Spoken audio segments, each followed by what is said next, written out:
12 जानेवारी. भावार्थ दीपिका. अध्याय 2. सांख्ययोग. ओवी 61 ते 90. अलंकापुरी पुण्यभूमी पवित्रं तेथे नांदतो ज्ञानराजा सुपात्र. तया आठविता महापुण्यराशी नमस्कार माझा सद्गुरू श्री ज्ञानेश्वरांसी. ना तरी अपत्या ते माये सांडून जरी जाये तरी कैसे निजिये एके कृष्णा. तैसा सर्वा परे आम्हासी देवा तूची एक आहासी. आणि बोलिले जरी न मानसी मागील माझे तरी उचित काय आम्हा. जे व्याभिचरिणे धर्मा ते झडकरी पुरुषोत्तमा सांगे आता. नहि प्रपश्यामि ममानुद्याय छोक मुष्योनमेन्द्रियाया नमः. अवाप्य भूमावसपत्यनमृद्धं राज्यं सुरानमपि हे सकळ कुळ देखोनी जो शोकोपनलासे मनी. तो तुझिया वाक्या वाचुनी न जाय आनिके. एत पृथ्वी तळ आपू होईल हे महेंद्र पदई पाविजेल. परिमोहान फिटेल मानसीचा. जैसी बीजे सर्वता आहाळली ती सुक्षेत्री जरी पेरिली तरी न विरुडती सिंचिली आवडे तैसी. ना तरी आयुष्य पुरले आहे तरी औषधे काही नोहे. एत एकची उपयोगा जाये परमामृत. जैसे राज्य भोग समृद्धी उज्जीवन नोहे जीवबुद्धी. एत जिव्हाळा कृपानिधी कारुण्य तुझे. ऐसे अर्जुन तेथे बोलिला जव शनेक भ्रांती सांडिला. मग पुनरपी व्यापिला ओर्मी तेने. की मज पाहता ओर्मी नोहे हे अनारिसे गमत आहे. तो ग्रासिला महामोहे काळ सर्पे. सवर्म हृदय कल्लारी तेत कारुण्य वेळेच्या भरी. लागला म्हणून लहरी भांजेची ना.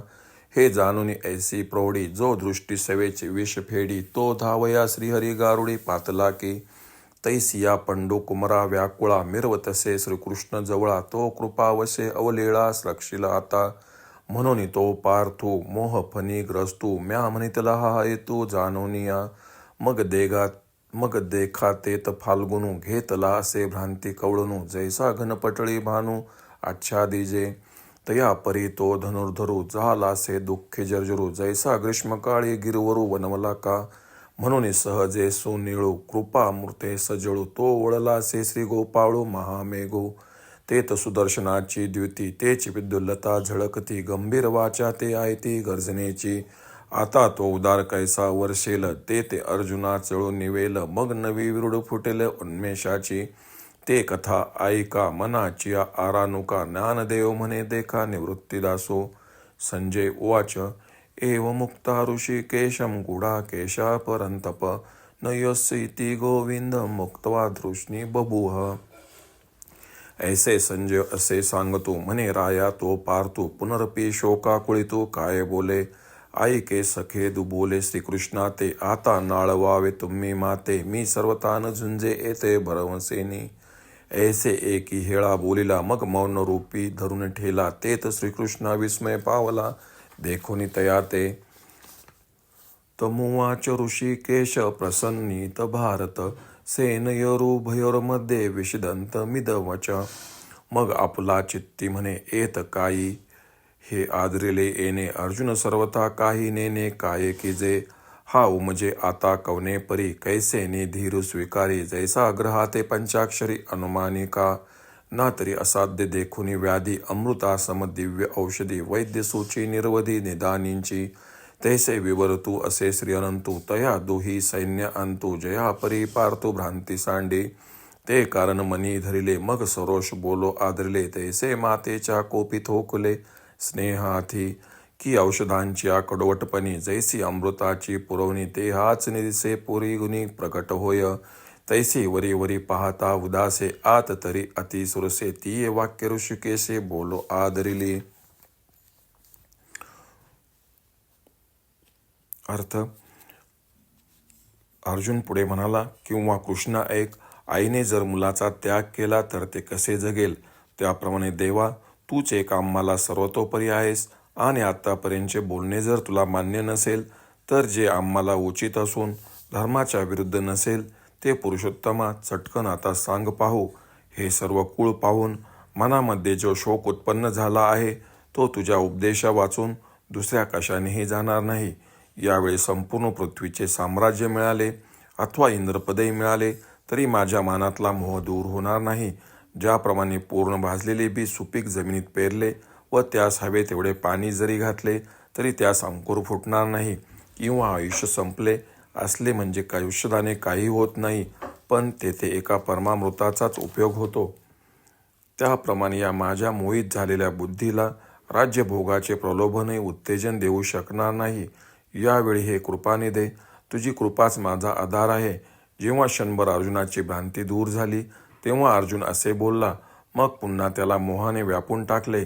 किंवा विचार केला असता मला असे वाटते की ही मोहाची लाट नाही तर दुसरेच काही असावे.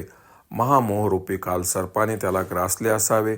मर्मस्थान जे हृदयकमळ, त्या ठिकाणी करुणारूपी भर सांज वेळेला त्या महामोहरूपी काळसर्पाने त्याला दंश केला. म्हणून या लहरी उतरतच नाही.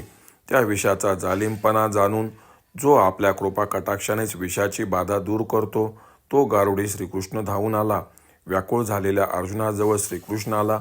आता याचे कृपाबळ पार्थाचे रक्षण करील, हा अभिप्राय लक्षात घेऊनच त्या अर्जुनास मोहरूपी सर्प चावला असे मी म्हटले. किंवा ढगांच्या समूहाने सूर्य झाकला जावा तसा अर्जुन तिथे भ्रांतीने व्यापला गेला होता.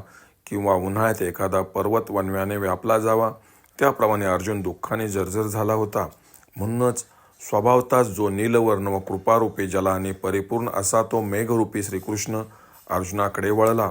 श्रीकृष्णरूपी मेघाच्या ठिकाणी सुदर्शनाचे तेज हीच जणू चमकणारी वीज आणि गंभीर वाणी हाच मेघांचा गडगडाट होय.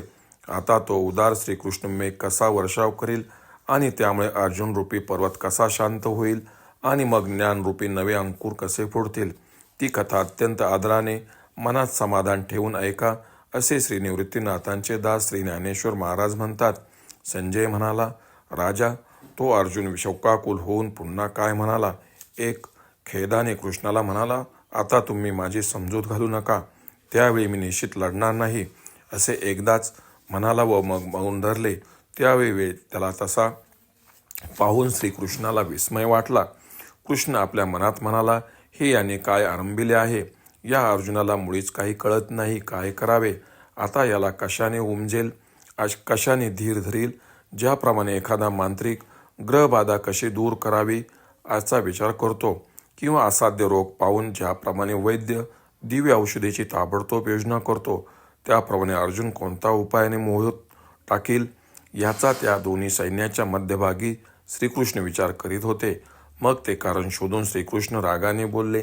ज्याप्रमाणे आईच्या रागात प्रेम दडलेले असते किंवा औषधाच्या कडूपणात अमृत भरलेले असते व वरवर दिसत नाही परंतु गुणाच्या रूपाने अनुभवास येते, त्याप्रमाणे वरवर पाहता कठोर पण आत अतिसुरस व हितकर असे उपदेशाचे शब्द श्रीकृष्ण बोलू लागले.